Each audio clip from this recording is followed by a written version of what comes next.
Hey there, deep divers.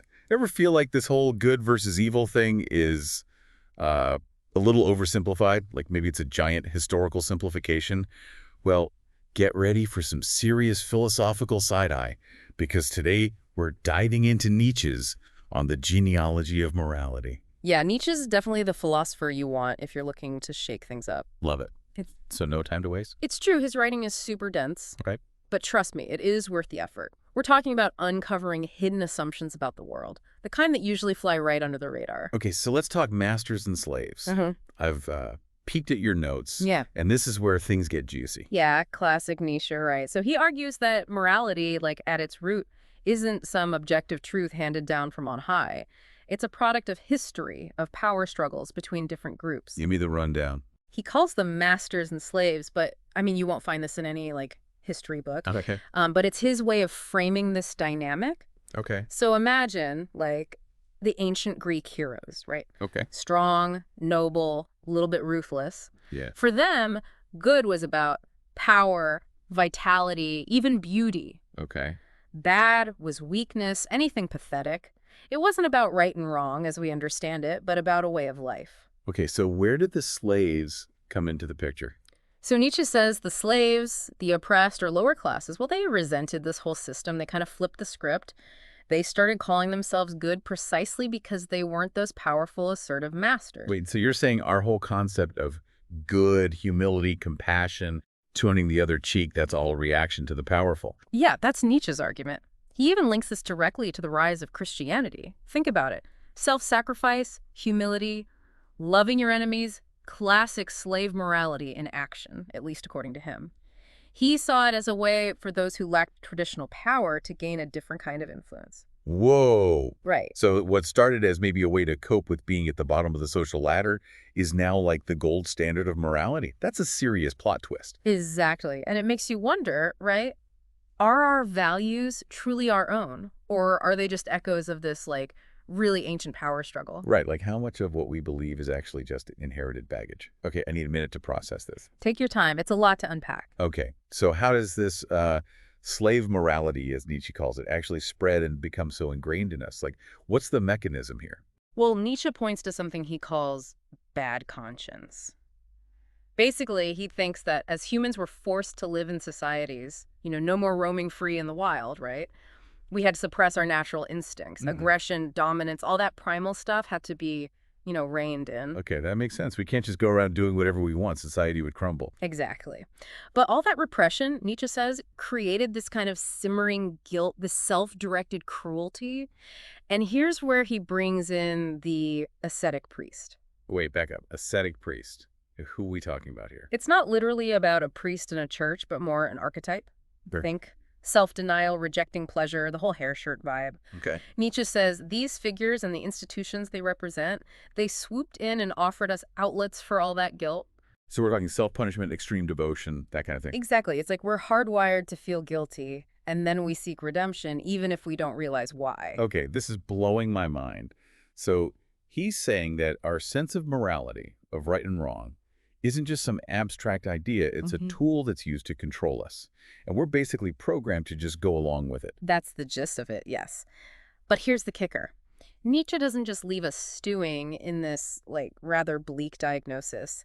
He offers a way out, a way to break free from this sickness, as he calls it. It's true, Nietzsche was all about, solutions, even if they were a little bit, shall we say, radical.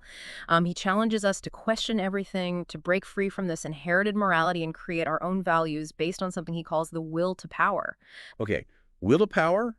I'll admit, that sounds a little intense, like something a supervillain would have tattooed on their arm. What's that all about? Yeah, it's easily misunderstood. We tend to think of power as dominating others, but Nietzsche meant something much deeper. He saw the will to power as this fundamental life force within all of us, this drive to grow, to create, to become the best versions of ourselves. So less about ruling the world, more about mastering yourself. Exactly. It's about recognizing and harnessing that inner drive, that desire to make our mark on the world. And he believed that slave morality actually stifles this drive, that it encourages us to deny our true potential.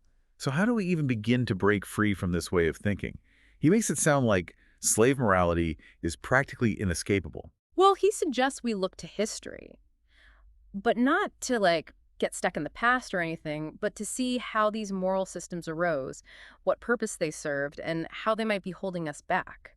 So it's about understanding the past, not to dwell on it, but to free ourselves from it. Precisely. And he's not just talking about history in some abstract sense. He's talking about our own personal histories, the experiences that have shaped our beliefs and values. That makes a lot of sense. It's like we all have these stories we tell ourselves about who we are and why we do what we do.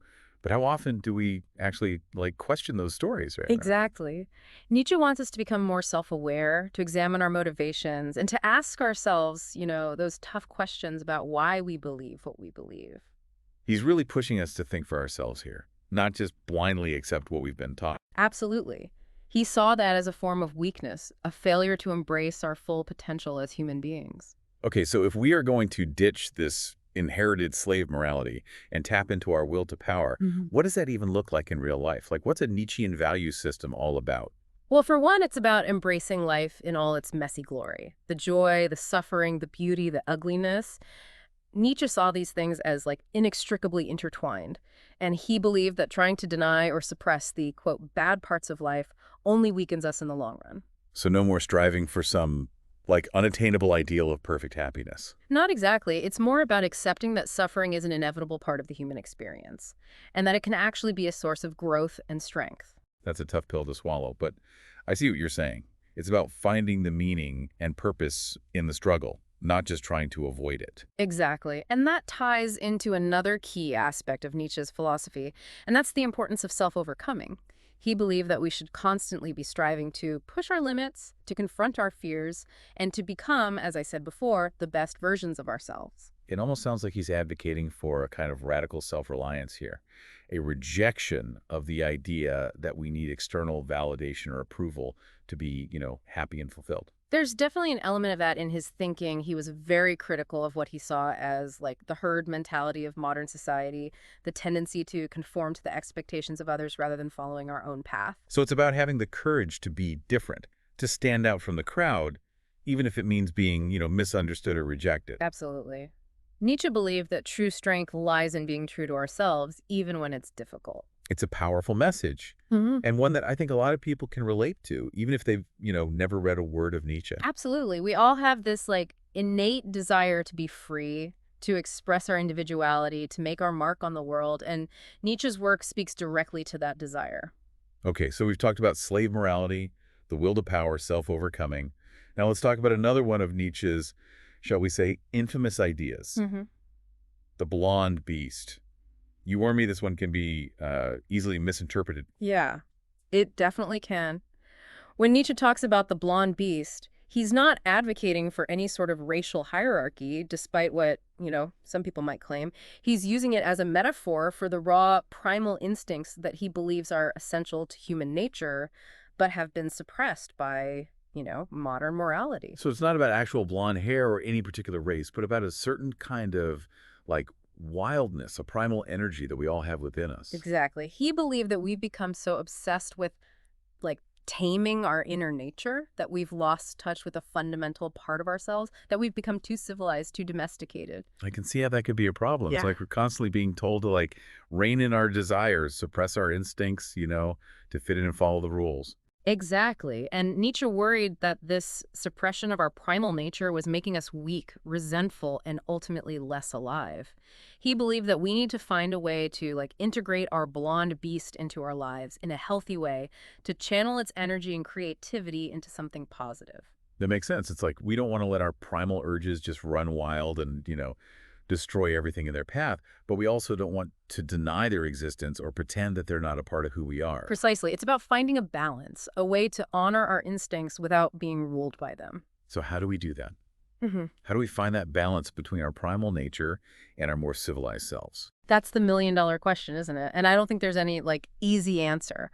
But I think Nietzsche would say that it starts with, as we were talking about before, self-awareness, with understanding our own motivations and desires. He also believed that art plays a really vital role in this process. Art. Nietzsche saw art as a way to tap into our primal energy, to explore the, darker, more instinctual aspects of our nature in a safe and, cathartic way. He believed that art could help us to integrate our blonde beast into our lives in a way that was both creative and life-affirming. That's fascinating. So it's not just about like suppressing our primal urges. It's about finding, healthy outlets for them, ways to channel them into something productive and meaningful. Exactly. And he saw art as one of the most powerful tools we have for doing that. Okay, I'm starting to see how all these ideas connect. We've got slave morality, which Nietzsche sees as this life-denying force that keeps us trapped in these cycles of, you know, resentment and guilt. Then we have the will to power, which is this primal life force within us that drives us to grow, to create, to become the best versions of ourselves. And then we have the blonde beast, which represents our raw, instinctual nature, the part of us that's been suppressed by modern morality, but that Nietzsche believes we need to integrate into our lives in a healthy way. And art can help us do that. You got it. You're really starting to think like Nietzsche now. I feel like my brain is about to explode. That's a good sign. It means you're really engaging with the material. Okay, I need a minute to catch my breath here. But Yeah. before we move on, I have one more question about the blonde beast. Sure, what is it? You mentioned that this concept is often uh, misinterpreted. Mm. Can you give me an example of what that might look like? How might someone misunderstand this idea and use it to justify, harmful behavior? That's a really important point. You see, it's crucial to remember that when Nietzsche talks about the blonde beast, he's not endorsing violence or cruelty or any form of oppression. He's simply acknowledging the existence of these primal instincts within all of us. Right, so it's not about giving people a free pass to just act on their basest impulses. Exactly. And unfortunately, some people have, latched onto this idea and twisted it to fit their own agendas, using it to justify things like racism, sexism, and other forms of bigotry. So it's more about recognizing and understanding these primal instincts so that we can learn to control them, not let them control us. Precisely. Nietzsche believed that the first step towards overcoming something is to acknowledge its existence. He wanted us to confront the darker aspects of our nature, not to celebrate them, but to understand them and to learn how to channel their energy in a more, positive direction. That makes a lot of sense. Yeah. But it's a delicate balance, isn't it? It is, and it's one that requires constant vigilance and self-reflection. Okay. So we've talked about the dangers of misinterpreting the blonde beast. Now, you mentioned art as a way to channel this primal energy in a, healthy way. Can you elaborate on that a little bit? What role does Nietzsche see art playing in our, journey of self-overcoming and self-creation? For Nietzsche, art wasn't just a form of entertainment or a way to escape from reality. It was a fundamental human drive, as essential to our well-being as food, water, and shelter. He believed that art allows us to tap into our deepest emotions, to confront the beauty and terror of existence, and to, make sense of the world around us. So it's a way of processing our experiences, of making sense of the chaos of life. Exactly. And not just processing it, but transforming it. He believed that art had the power to elevate us, to inspire us, to help us transcend our limitations, and to see the world anew. He sounds more like an artist talking about art than a, philosopher here. You can really hear the passion in his writing when he talks about this stuff. He was deeply passionate about art, especially the art of ancient Greece. He saw in Greek tragedy a willingness to confront the full spectrum of human experience, from, the heights of ecstasy to the depths of despair, without flinching. And he felt like that kind of honesty, that willingness to face the darkness as well as the light, was missing from a lot of modern art. Exactly. He felt like modern art had become too sentimental, too focused on prettiness and easy answers. He wanted art that would challenge us, provoke us, make us think and feel deeply. So for Nietzsche, art wasn't just about aesthetics, it was about truth. Absolutely. He believed that art could reveal truths that were inaccessible to reason alone, truths about the human condition, about our deepest fears and desires, about the nature of existence itself. It's a powerful idea that art can be a path to truth. It makes you think about art differently, doesn't it? Not just as something to, look at or listen to, but as something that can actually change us, transform us, make us more fully human. Exactly. And that's why he believed that art was so important, not just for individual fulfillment, but for the future of humanity as a whole. He saw art as a force for change, a way to challenge the status quo, to break free from the shackles of, conventional morality, and to create a more beautiful and a more meaningful world. Wow. So art isn't just a hobby, it's a revolutionary act. Yeah. That's quite a statement. I have a feeling we could spend a whole other deep dive unpacking that idea alone. We probably could. But I think you've hit on something important. Nietzsche saw art as a way to challenge our assumptions, to disrupt our complacency, and to awaken us to, new possibilities. It's like he's saying, don't just be a passive consumer of art. Let it challenge you, move you, transform you. Become a co-creator of your own experience. Exactly. He believed that art had the power to awaken us to a new way of seeing the world, to free us from the shackles of conventional morality, and to help us to create our own values. It's a powerful idea, and it makes you wonder, what would our world look like if we took Nietzsche's words to heart? What if we all embraced our will to power, confronted our blonde beast, and saw art as a force for, personal and social transformation? It's a tantalizing question, isn't it? And one that I think is worth pondering. But before we get too carried away with hypotheticals here, let's shift gears a bit and delve into another one of Nietzsche's key concepts, the ascetic ideal. Okay, back to the hair shirt vibe. We talked about it a bit earlier, but I have a feeling there's a lot more to unpack here. You're right, there is a lot more to it. Yeah. And it's a concept that ties directly into everything we've been talking about. Slave morality, the will to power, even the blonde beast. All right, deep divers, we're back and we're tackling the ascetic ideal. We talked about it a little bit earlier, but I have a feeling there's more to this whole thing than just self-denial. There's something way deeper going on there. Oh, absolutely. And you're right to hone in on that because it's not just about those outward behaviors. It's about the underlying kind of motivations for them. Okay. So remember how Nietzsche talked about the will to power Yeah. as this fundamental life force? Right. He saw the ascetic ideal as kind of a way that this will to power can manifest in a roundabout way. Hold on. How can denying yourself be about power? That seems like the opposite of what we usually think about when we think about power. It seems paradoxical, right? Yeah. But Nietzsche argues that for some people, especially those who feel powerless or insignificant in the world, the ascetic ideal offers them a way to assert control, even if it's just control over their own suffering. So it's I may not be able to control the world around me, but I can control myself.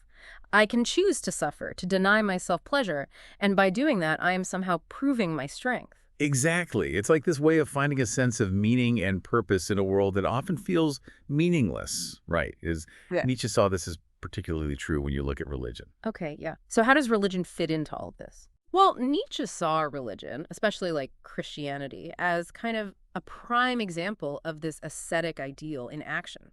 I mean, think about it. The emphasis on humility, self-sacrifice, the rejection of worldly pleasures, it's all about denying those natural instincts and desires, right, in service of a higher power. And Nietzsche saw that as a problem. Well, he saw it as both a problem and a necessary stage in human development. Interesting. Right. So he argued that the ascetic ideal, for all its flaws, was a way for humanity to grapple with the problem of suffering, to find some kind of meaning and purpose in a world that often feels chaotic and cruel. Okay, so he's saying it was useful at some point, Wait. maybe, but now it's holding us back.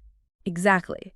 He believed that we've outgrown our need for the ascetic ideal, that it's time for us to kind of embrace a more life-affirming ethos, one that celebrates, our strength, our creativity, our capacity for joy. Okay, so I'm getting a little bit of whiplash here. It sounds like he's saying we need to move beyond both, master morality, which is all about, power and domination, Yeah, and slave morality, right. which is what? Finding power in powerlessness. You got it. He wants us to create something new, a morality that's not based on, resentment or fear or the desire to control others, but on a deep and honest understanding of ourselves and our place in the cosmos. So what does that even look like? How do we create this new morality? That's the million-dollar question, right? And Nietzsche doesn't exactly give us step-by-step instructions. Ah. He believed that the creation of a new morality would be a long and difficult process, one that requires us to confront our, deepest fears and desires and to reevaluate everything that we thought we knew about ourselves and the world. So it's not about swapping out one set of rules for another. It's about a fundamental shift in consciousness, a whole new way of being in the world. Exactly. It's about moving beyond those limitations of what he saw as the two dominant moral systems of his time, the master and the slave, and creating something entirely new that allows us to fully embrace our potential as human beings. Okay, so you mentioned that he doesn't really offer any easy answers to this, But did he at least give us some clues about where to start? What did he see as like the first steps on this path to a new morality? Well, he definitely believed that the first step is to become aware, right? To become aware of the ways in which these old moral systems, they're still operating in our lives, often unconsciously. Right. We need to question those assumptions. We need to challenge those beliefs and examine those often hidden motivations that drive our actions. So step one, self-awareness. Yeah, Really taking stock of our own like internal landscape, right? exactly. And that's not easy. It requires honesty, it requires courage and a willingness to face some uncomfortable truths about ourselves. But it's an essential step if we want break free from those limitations of the past and create something new. And what about like step two? So once we've started to become more self-aware, what do we do with that awareness? Where do we go from there? Well, Nietzsche believed that the next step is to start creating our own values. Oh, Right. Values that are rooted in a deep and honest understanding of ourselves and the world around us. He called for this revaluation of all values, like hmm. this radical reassessment of everything that we hold dear. So it's not just about ditching the old rules. It's about actively creating new ones, ones that are like more aligned with our true nature. That's a tall order. It is. And it's not something that can be done overnight, right? It's a lifelong process, a constant striving for, greater understanding, greater self-awareness, and greater freedom. It sounds both exhilarating and kind of terrifying at the same time. Exhilarating because of, the potential for freedom and self-creation, but terrifying because it means letting go of a lot of the, old structures, old beliefs that we've relied on for so long. Exactly. It's like stepping out into the unknown, into a world without a map. But Nietzsche believed that it was a journey worth taking, the only journey worth taking if we truly want to live a meaningful life, a fulfilling life. So where does that leave us then? What's the takeaway for our listeners, the deep divers who are, brave enough to take this journey with us? Mm. What's one thing they can take from Nietzsche and actually apply to their lives, like right now? If there's one thing you take away from Nietzsche, it should be this. Question everything. Don't accept anything at face value, especially your own beliefs and values. Be willing to challenge your own assumptions, to confront your own biases, and to embrace the possibility that you might be wrong. It's about becoming a lifelong student, really, of yourself and of the world around you. Exactly. And it's about recognizing that the journey of self-discovery, it's never truly over. There's always more to learn. There's always more to explore. There's always more to become. I love that. It's like a call to action disguised as a philosophical inquiry. That's Nietzsche for you. He was all about, shaking things up, challenging us to think differently and to live differently. And he certainly gave us a lot to think about today. We've only scratched the surface, deep divers, of his really groundbreaking work. But he left behind this trove of challenging, often unsettling, but ultimately deeply rewarding ideas that continue to resonate with readers more than a century later.